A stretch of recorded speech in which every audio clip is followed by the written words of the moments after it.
The paper arrived on a Thursday morning in late March. Ezekiel held it with both hands, though his fingers shook from something deeper than age. 63 years he had lived as property on the Whitmore plantation in central Georgia, just outside a town called Madison.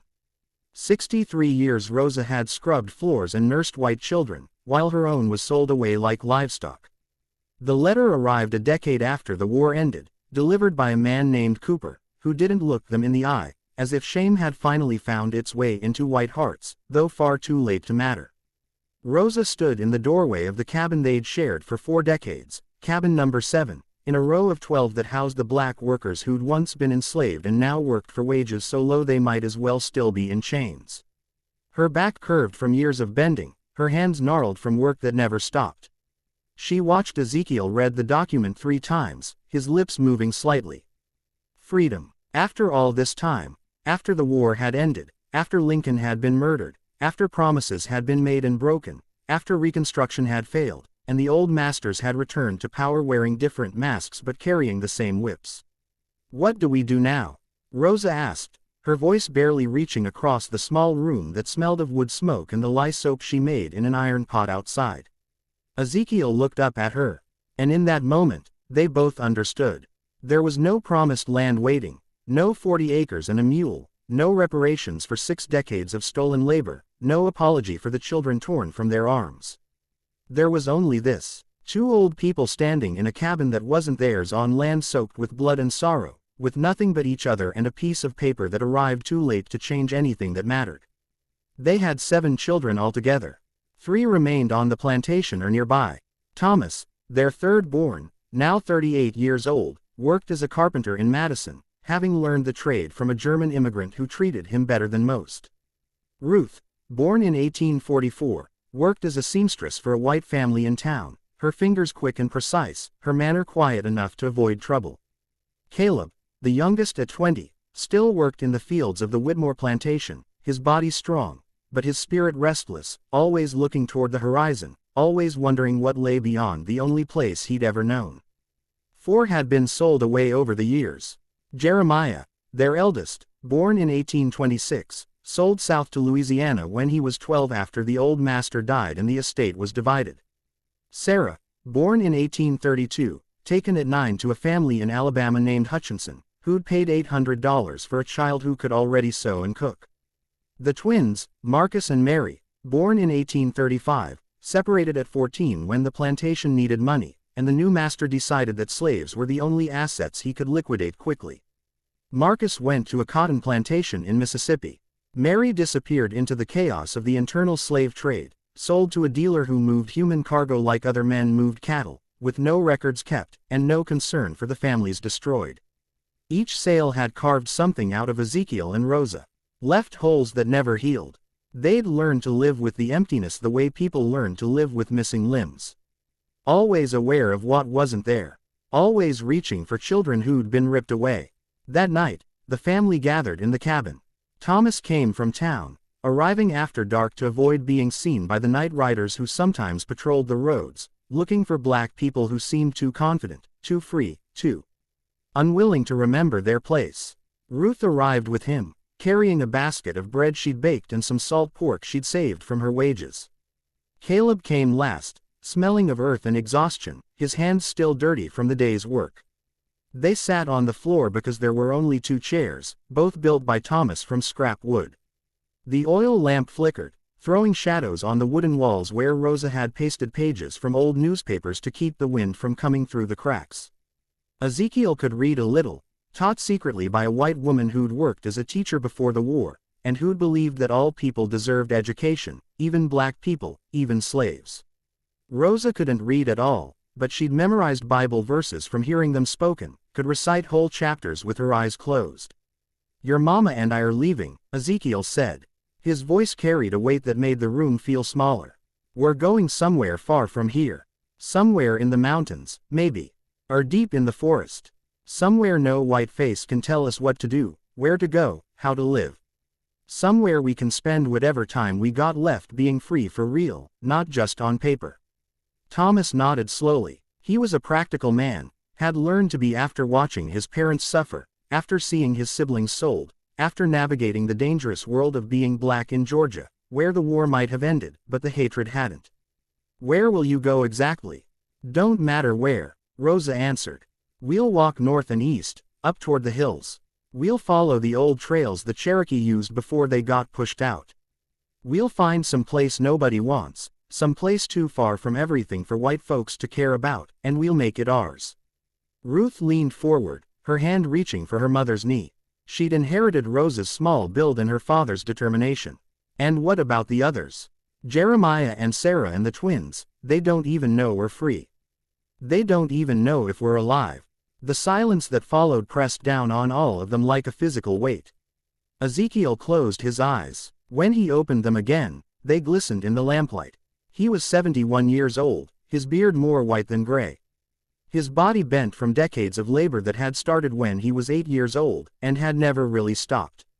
He'd picked cotton, cut timber, built fences, dug ditches, done whatever the masters demanded, through heat and cold, through sickness and health, through every season of his long life. That's for you to decide, he said, looking at each of his remaining children in turn. Your mama and me, we're old.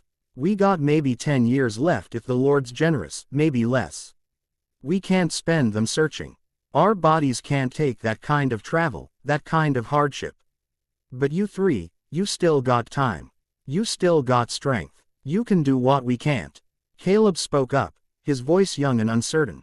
You want us to find them. After all these years, we don't even know if they're alive. I want you to try, Ezekiel said. I want you to bring this family back together if you can before the earth claims us all. I want what they took from us. Even if it's just knowing where they ended up. Even if it's just one more meal together before we're all dust. I want my children to know each other. To know they come from people who survived, who fought, who never stopped being human, no matter what the world said about us. They talked through the night making plans. Thomas would head south toward Louisiana, following the rumors and the scattered records. He had skills as a carpenter, could find work along the way, could ask questions without drawing too much suspicion. A black man with a trade was less threatening than a black man who seemed to have no purpose, no destination, no master. Ruth would go west toward Alabama. She'd heard stories of the Hutchinson family, knew they'd settled near Mobile. She could work as a seamstress anywhere, could support herself while she searched. A black woman traveling alone was dangerous, but she'd be careful, would stay in black communities, would ask for help from the churches and mutual aid societies that had sprung up after the war. Caleb would stay behind at first. He'd work and save money, build up resources, and then he'd set out to find any trace of the twins. It was the hardest task because they had the least information. Marcus and Mary had been 14 when they were sold. Old enough to remember, but young enough to be shaped by whatever happened to them after. They could be anywhere. They could be anyone. Before dawn broke, Ezekiel and Rosa packed what little they owned into 2 canvas sacks. A cast iron skillet Rosa had been given by the old mistress years ago. Some clothes, threadbare, but clean. The Bible that Ezekiel treasured even though Rosa couldn't read it. Seeds saved from the garden Rosa had been allowed to keep. Small plots where she'd grown collard greens and okra and sweet potatoes. A knife Ezekiel had kept hidden for years. Its blade worn thin from sharpening. A quilt Rosa had pieced together from scraps. Each square a memory, each stitch a prayer. They left before sunrise, walking away from the only place they'd ever known. They didn't say goodbye to anyone except their children. They didn't ask permission. They just walked, heading north and east, following a dirt road that turned into a path that turned into barely a trail. Ezekiel carried both sacks. Despite Rosa's protests, his pride wouldn't let her carry more than she had to, even though his knees ached, and his back complained with every step. They walked for 6 days, following old paths and animal trails, avoiding towns where questions might be asked and trouble might find them. They drank from streams and ate the cornbread and dried meat Ruth had packed for them. They slept on the ground, wrapped in the quilt Rosa had made, listening to night sounds and remembering the slave patrols that used to roam these woods, hunting runaways, turning the forest into a place of terror. But those patrols were gone now, at least officially, and the night was just the night, full of owl calls and cricket songs and the rustle of small animals in the undergrowth. They passed through a town called Greensboro. They walked quickly, heads down, not making eye contact with the white people on the street. A group of white men stood outside a store, watching them pass. One of them, a heavy-set man with a red face and suspenders, called out, "Where you heading, uncle?" Ezekiel kept walking, but answered politely, knowing that silence could be interpreted as disrespect, and disrespect could get you killed. "Just traveling, sir. Going to visit family up north." "You got papers?" Ezekiel stopped, pulled out the manumission letter, handed it over. The man looked at it without really reading it, then handed it back. "Mind, you don't cause no trouble. We got laws here. Things ain't like they used to be, but that don't mean you can just do whatever you want." "Yes, sir," Ezekiel said, taking back the paper, folding it carefully, putting it in his pocket. "We just passing through." They walked on and Rosa's hand found his, squeezed tight. Neither of them spoke until they were well outside of town, until the buildings had disappeared behind them and the forest had closed in around them again. "I hate that," Rosa said quietly. "Hate having to bow and scrape. Hate having to call them sir. Hate having to act small so they'll let us pass." "I know," Ezekiel said. "But we're almost through with it. Just a little more walking and we'll be somewhere they can't reach us." They climbed into hills that grew steeper with each mile. The trees changed from pine to oak and hickory. The air grew cooler, and the sound of water running over rocks became a constant companion. They were in the foothills of the Appalachian Mountains now, in country that had been Cherokee land before the government forced them west on the Trail of Tears 40 years earlier. They met a black family on the 5th day, living in a small cabin by a creek. The man's name was Isaiah. His wife was called Patience, and they had 3 children ranging from 5 to 12. Isaiah had been a slave on a plantation in South Carolina, had run away during the war and made his way north, had found this spot and claimed it, built a life in the spaces the white world didn't care about. "Nobody bothers us up here," Isaiah said, sharing cornbread and beans with Ezekiel and Rosa. "Too far from anywhere for them to care. We hunt, we fish, we grow what we need. It ain't easy, but it's ours. That's what we're looking for," Ezekiel said. "A place to be left alone. A place to live what's left of our lives without bowing to nobody." Isaiah nodded, understanding immediately. "Keep heading northeast," he said. "There's more country up that way, more forest, fewer people. You'll find something, and if you need help, there's folks like us scattered through these hills. We look out for each other." They left the next morning with renewed hope and a sack of dried apples Patience had insisted they take. The trail grew fainter as they climbed higher. On the 7th day, as the sun climbed toward noon, and Ezekiel's legs trembled with exhaustion, and Rosa's breathing came in short gasps, they found it. The house sat in a clearing surrounded by dense forest miles from any road or settlement. It leaned slightly to one side, tired from standing alone for so long. The roof had collapsed in places, and vines crawled up the walls like green fingers, reclaiming what humans had abandoned. Windows gaped empty, their glass long since broken or stolen. The front door hung crooked on broken hinges, and the porch sagged in the middle. It was a ruin, a skeleton of someone else's dream. But when Ezekiel and Rosa saw it, they saw possibility. "This could be ours," Rosa whispered, afraid that speaking too loud might make it disappear or summon whoever owned it. Ezekiel walked slowly around the structure, examining it with the eye of someone who'd built things his whole life. The foundation was field stone, still solid despite the years. The frame was oak, strong wood that resisted rot. The house was small, maybe 20 feet by 30 feet, with a main room and what looked like 2 smaller rooms behind. There was a chimney made of river rock still standing despite the collapsed roof around it. There was a well nearby, its opening covered with rotting boards, but the stone walls intact. The land around it was wild but fertile, thick with brambles and young trees, the soil dark and rich beneath the leaf litter. "We take it," he said. "We make it ours. No deed, no permission, no white man say so. We just take it and make it ours. If anyone comes asking, we'll deal with it then. But this is ours now." That afternoon, they began with hands that had built wealth for others their entire lives. They finally built something for themselves.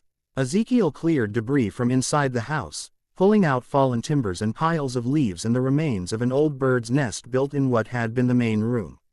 Rosa pulled weeds and vines outside, reclaiming the clearing foot by foot, revealing stones that had once been a pathway and the remains of a garden plot someone had dug years before. They found tools in the collapsed shed behind the house, a rusted axe with a loose head that Ezekiel fixed by wedging it tight with slivers of wood, a handsaw with teeth dulled by time but still usable after cleaning off the rust. A hammer with a cracked handle that he bound with strips of cloth, a collection of square nails in a tin can, precious as gold, a shovel with a blade bent but not broken. The work was slow and painful. Ezekiel's back screamed at him after an hour of chopping wood. His hands, tough as leather from a lifetime of labor, still blistered from the axe handle. Rosa's hands bled from tearing out thorny vines, the blackberry brambles leaving scratches up her arms like red ribbons. But each night, as they lay on the ground, wrapped in the quilt under a sky full of stars brighter than any they'd seen before, they felt something new.